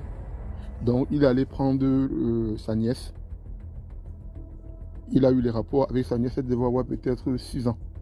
Et chaque jour, il trouvait en dessous de son oreiller une certaine somme d'argent. C'est plus c'était 60 000 ou c'était 100 000 il devait manger l'argent là tous les jours. C'est-à-dire que l'argent là devait finir tous les jours. Et à l'époque là, j'étais encore tout petit. Et mon père avait un cafétéria. Les cafétérias qu'on vendait le spaghetti, on vendait le spaghetti sardine 100 francs. Et à chaque fois qu'il venait nous donner l'argent là-bas, l'argent qu'il nous donnait disparaissait. À chaque fois qu'il venait nous donner l'argent, on se rendait compte quand il venait manger, il y avait toujours un manquant. Jusqu'à ce qu'un jour, quand il devait encore violer la petite fille, on l'a donc arrêté. Donc sa petite soeur, qui était ma camarade de classe, l'a surpris en train de violer la petite fille dans sa chambre. Donc elle a donc crié. C'est comme ça que le quartier est sorti. Bah, on a commencé à le molester. C'était un enfant du quartier, mais on l'a molesté. C'était quand même assez grave. C'est pas comme aujourd'hui où il y a une certaine facilité. Il y a la dépravation au Cameroun où je vais manger le moulier. Hein? Ouais, je vais me blesser, mon frère. Laisse tomber. Donc, ce qui s'est passé, c'est que donc, la fille a crié, les gens sont sortis, on l'a donc chopé. Donc, on l'a chopé, il s'est confié. Donc, son père, c'était des gens au quartier, son père avait quand même des moyens. Tu vois, son père travaillait dans une société brassicole au Cameroun. Son père était cadre là-bas. Il avait quand même, tu vois, le genre de papa au quartier qui avait la voiture de service, qui avait sa pick-up de service, qui était bien placée. Et donc, le papa a pris donc la police. Entre-temps, avant de prendre la police, le monsieur, ils sont d'abord allés voir un marabout. Le marabout leur a dit que, ok, la réunion, eux, il a dit que la réunion se faisait le jeudi. Donc, en fait, la réunion se faisait le jeudi et il devait les prendre, aller à la réunion. Donc, ils sont à la réunion, il fallait arrêter le chef, donc le chef du cercle. C'est que le chef du cercle, non, à la réunion. Donc, ils sont partis. Ils ont fait ce qu'ils pouvaient faire. Ils ont arrêté dans le monsieur, le patron de la secte. On a arrêté le patron de la secte. Bah, on a arrêté beaucoup. Les seules personnes faisaient la secte et tout. Et bon, il est devenu fou, hein, ça c'est sûr. Il est devenu fou. On l'a traité. Il est devenu fou. On a beaucoup traité sur lui chez les tradis praticiens et tout ça. Puisque son père aussi, c'était un grand notable dans leur village à l'ouest. Donc, ils l'ont traité. Aujourd'hui, quand par exemple, je vais en Afrique, je le vois, il est bien, mais tu sens qu'il y a quelque chose en lui qui est plus. Il n'est plus, c'est pas quelqu'un de normal. Tu vois, ça dit que le gars qu'on a connu qui était bien portant, en fait, une partie de lui est partie. Tu vois ce que je veux dire? Et ce fait est parti de quoi? C'était qu'à cette époque-là, quand je parlais des matinées de jeunes, c'est que les jeunes du quartier avaient tout le temps de l'argent pour aller en matinée de jeunes. Et c'était la convoitise qui l'a poussé, justement, à accepter ces conditions-là, pour être aussi on va dire, à la mode, non? Donc voilà, ça c'était la petite histoire, comme quoi il faut pas convoiter, il faut vivre selon ses moyens. Ça c'était ma petite histoire d'aujourd'hui. Merci beaucoup pour l'histoire. Et désolé pour la langue de Molière, je suis camerounais. En fait. En commentaire. D'accord.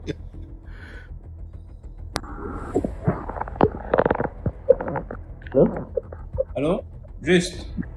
Oui, bonsoir mon frère. Bonsoir. Moi je voulais raconter une histoire. C'est du vécu, hein. Okay. Ça peut également aux garçons, aux mecs qui sont dans le live. Moi, j'ai fait la rencontre d'une fille sur les réseaux sociaux. Elle m'envoyait des messages, je ne répondais pas, je voyais, bon, parce qu'il y a plein de messages non lus. Mais à chaque fois, elle envoie de nouveau le message. Et elle se retrouvait toujours à la tête de la liste des discussions.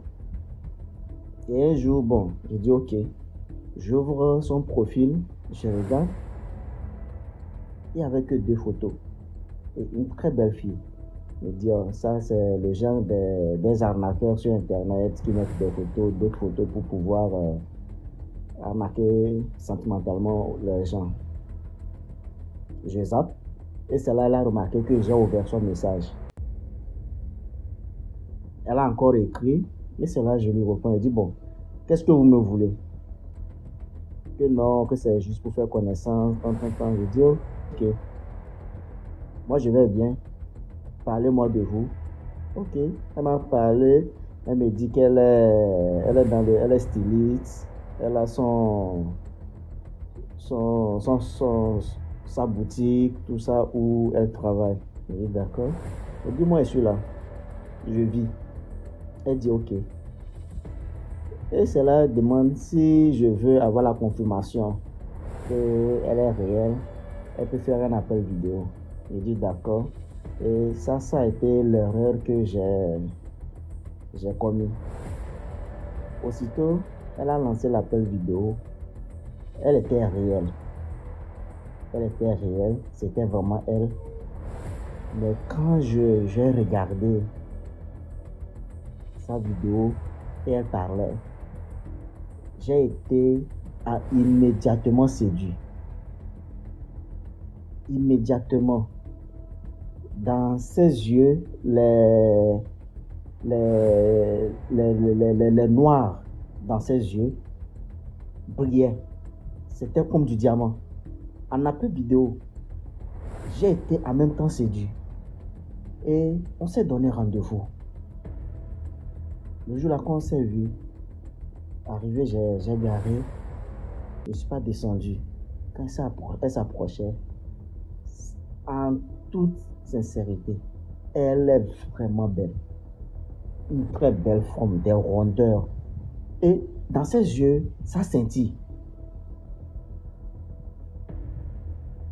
Étant garçon, célibataire, je n'ai pas d'engagement. Je dis ok, il n'y a pas de souci, on discute. Tu veux manger quelque chose? Non. Tu veux qu'on reste pas boire quelque chose? Non. Qu'est-ce qu'elle peut connaître chez moi? Mais c'est rare quand même. Je dis ok, on n'était pas trop loin de chez moi. On arrive, on reste là. Je dis moi j'habite dans cet immeuble. C'est mon appartement qui est là, où il y a une petite lumière là. C'est mon appartement là-bas. Elle dit ok, elle a compris. Elle voulait monter, bon, on est resté, j'ai trouvé des alibis, on est resté posé. Et je lui redépose. Je dis, je te dépose chez toi. Que non, de lui déposer à tel endroit, qu'elle va croiser l'une de ses camarades avant de rentrer. Je dis d'accord. Et je lui descends là. On s'échange des numéros, tout ça, bon, déjà, et on rentre. Puisque c'était sur Messenger, on s'appelle tout ça, on s'est vu, on s'échange maintenant des numéros. Je rentre, c'est là on discute. Quelques jours après, c'est là, elle vient chez moi, elle reste, on cause et tout. Et c'est là, elle me raconte, elle me dit que quand elle arrivait, je vais remarquer que quand elle m'a dit qu'elle est presque arrivée, ça a encore pris plus de 30 minutes.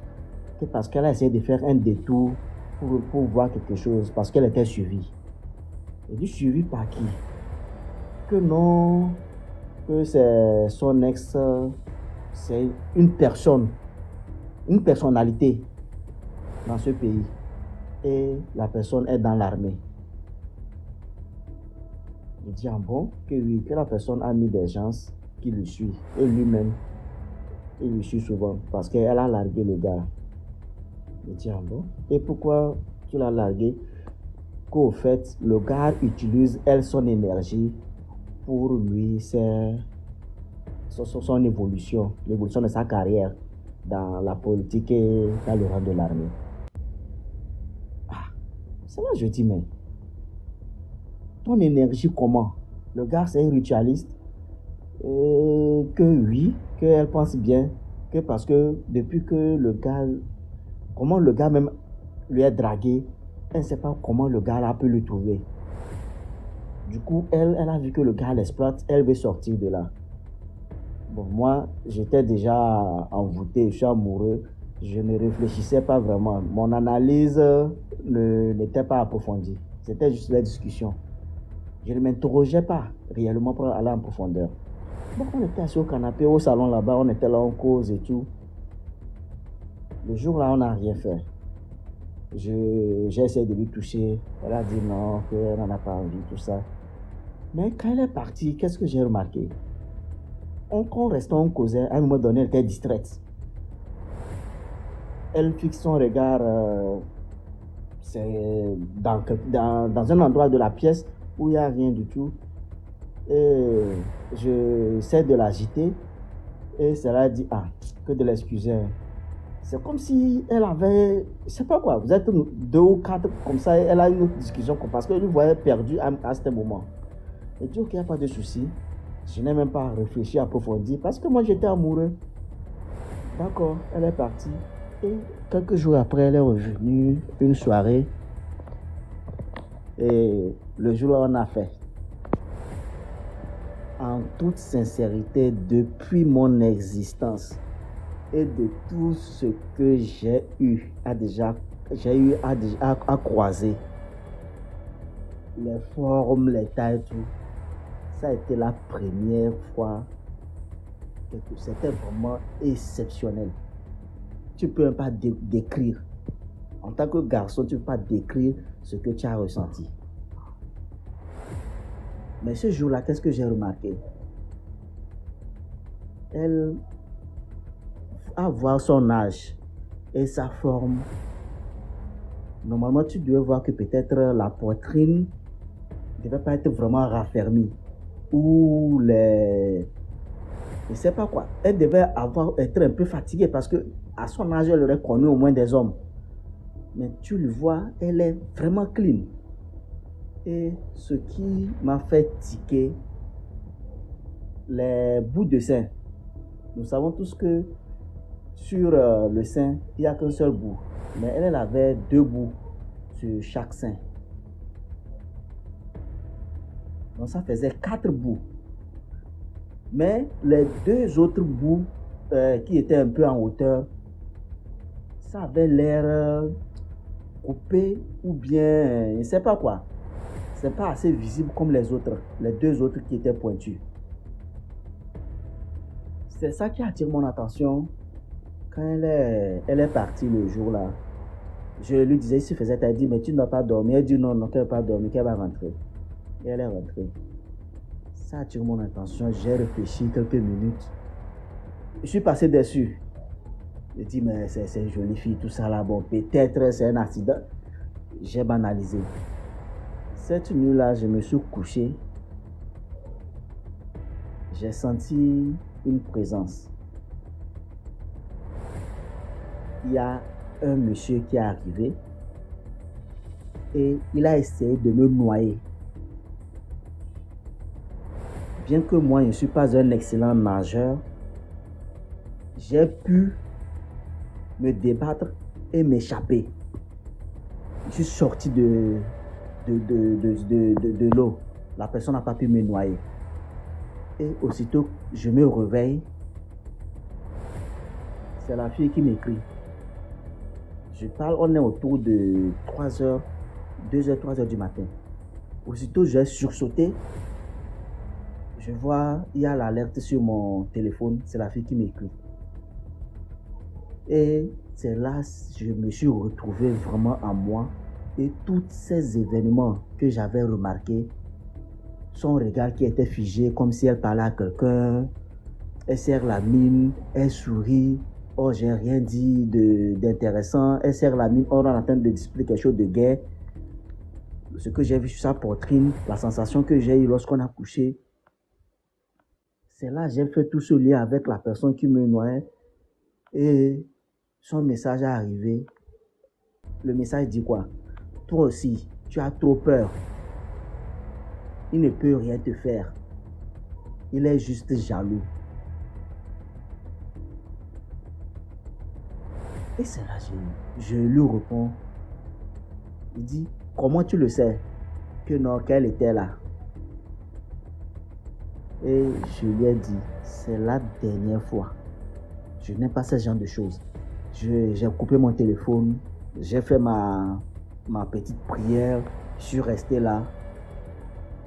J'ai fait quelques heures et je me suis recouché. Le lendemain dans la journée, elle a demandé à me voir. Et c'est là qu'elle est arrivée. Elle dit qu'elle va me raconter son histoire. Que depuis petite, elle a senti qu'elle n'est pas normale. Elle n'est pas comme les autres. Et elle a vécu chez son oncle. Parce que c'est le seul qui pouvait lui comprendre. Ses parents elle ne pouvait pas rester avec ses parents. Sa maman le savait.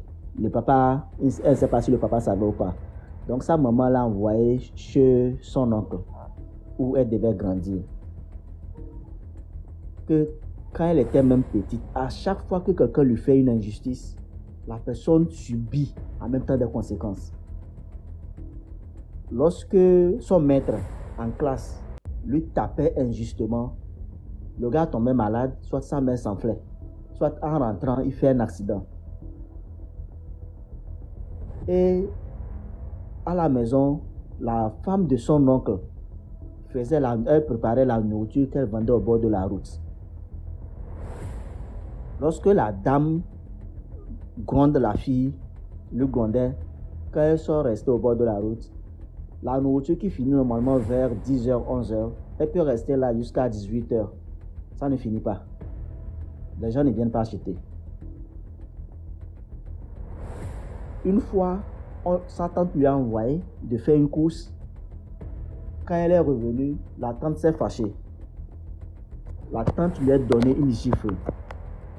Et elle est tombée. Quand elle s'est levée, c'est le jour-là que ça s'est manifesté. Tout le monde a senti ça dans la cour. Il y avait les marmites au feu. Les gens n'étaient pas près des marmites, mais tout se renversait comme si quelqu'un bougeait et il poussait tout dans la maison. Les voisinages, tout le monde a remarqué cela. Mais les gens ne savaient pas que c'est elle qui provoquait cela. Mais son oncle là a remarqué. C'est l'oncle qui est venu et il a maîtrisé. Elle était là calme comme les autres enfants. Hein. Mais l'oncle est venu le prendre d'une manière et ça a calmé tout ce qui se passait. Donc, quand elle m'a raconté tout ça, je lui ai dit, ah, ma chère, moi j'ai une vie simple. Je dors, je me réveille, je n'ai aucun problème où je suis. Mon seul souci, c'est mon emploi, ma petite entreprise, mes business. Je n'ai pas de problème de choses, les trucs spirituels à pardon. Je vais dormir à n'importe quelle heure et aller à la plage, faire tout ce que je veux. Moi, tu viens compliquer ma vie.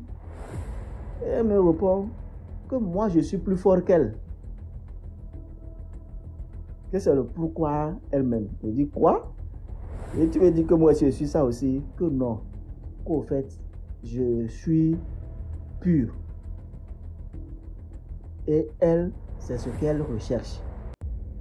Et je suis inoffensif. Que comme je suis, je peux beaucoup lui protéger. Et je peux même enlever tout ce qui est de négatif autour d'elle. Et il dit, attends, tu veux dire que moi je suis comme toi? Que non, non, je ne suis pas comme elle, mais ma pureté domine toutes ces entités. Que je vais remarquer que où je suis, lorsqu'une personne est mauvaise envers moi, la personne ne me voit plus. Et bon, et ça c'est vrai. Moi, quand je me fâche contre toi, on peut être dans le même quartier, nos chemins ne doivent plus se croiser. Je te raye, on est 8 milliards d'habitants. Sans toi, la vie continue. Je ne veux même plus t'affronter pour qu'on ait des problèmes. Je t'oublie. Je dis ok. Je dis de me parler maintenant de l'officier, le gars de la politique qui aspire son énergie. Qu'au fait, quand le gars est connu, à chaque fois quand le gars couche avec elle, elle est tellement fatiguée et le monsieur ne fait que... Elle m'a donné le nom du monsieur. C'est un monsieur, il peut avoir toutes les turbulences dans la sphère politique dans mon pays. Le type, son poste n'est jamais menacé. Jamais. Or, tout le monde sait que c'est un gars vraiment dur, bizarre. C'est là que j'ai compris que ce n'était pas facile. Et j'ai remarqué aussi, à chaque fois qu'elle venait chez moi, il y avait 2 grosses voitures sous mon immeuble qui le surveillaient. Je dis, et pourquoi le monsieur, il ne doit pas me faire du mal, que le monsieur même sait que je suis pur et il ne peut pas essayer quelque chose. S'il va me faire quelque chose, ça doit être physique. Qu'il ne peut pas faire quelque chose qui est spirituel, ça doit être physique. Et dit, ok, j'ai compris. Et c'est de là, j'ai dit, là, il faut t'éloigner. Moi, je ne veux plus tes affaires, tout ça, là, les choses spirituelles. Moi, je ne suis pas dedans. La même nuit, oh, j'étais là, je devais me coucher. Elle m'écrit, elle me dit, est-ce que je veux sentir sa présence? Je dis, mais toi, tu dis, tu ne peux jamais passer la nuit chez moi. Et tu me demandes si je veux sentir ta présence. Ok. Et je me couche. Qu'est-ce que je vois? Je sens qu'une personne vient se jeter sur moi. Et je n'arrivais plus à faire des mouvements. C'est comme si j'avais un poids sur moi. Et quand j'ai pu prononcer une phrase, je me suis levé. C'était le dernier jour où je l'ai appelée dans l'immédiat. Elle riait, tout ça. Je l'ai coupé, bloqué de tout. Le lendemain, je suis allé parler à ma maman. Je suis allé au village. Bon, je ne sais pas ce qu'ils ont fait, me laver, tout ça là. Et ce que je dis, nombreux peuvent penser que c'est une histoire inventée. Je ne jure pas, mais je vous dis que c'est quelque chose que j'ai vécu. Et ça ne fait pas encore 2 ans. Jusqu'aujourd'hui, souvent quand je reste, j'ai tellement peur que quand une fille est belle, je le trouve, je ne vois pas d'imperfection sur une fille, je m'échappe. Donc c'était pour dire aux hommes, vraiment faites attention. Faites attention. Il y en a qui sont vraiment réels, mais très chargés des énergies. Et quand vous ne pouvez pas supporter, vous risquez de perdre la vie ou d'être vraiment désorienté. Donc c'était juste, c'est ça que je voulais partager. J'étais en train de parcourir et j'ai vu votre live et j'ai écouté quelques histoires. J'ai dit je vais partager ça avec vous. Ça pourra servir à quelqu'un pour qu'il puisse être beaucoup plus prudent lorsqu'il y aura ce genre de choses. Merci. Merci beaucoup pour l'histoire.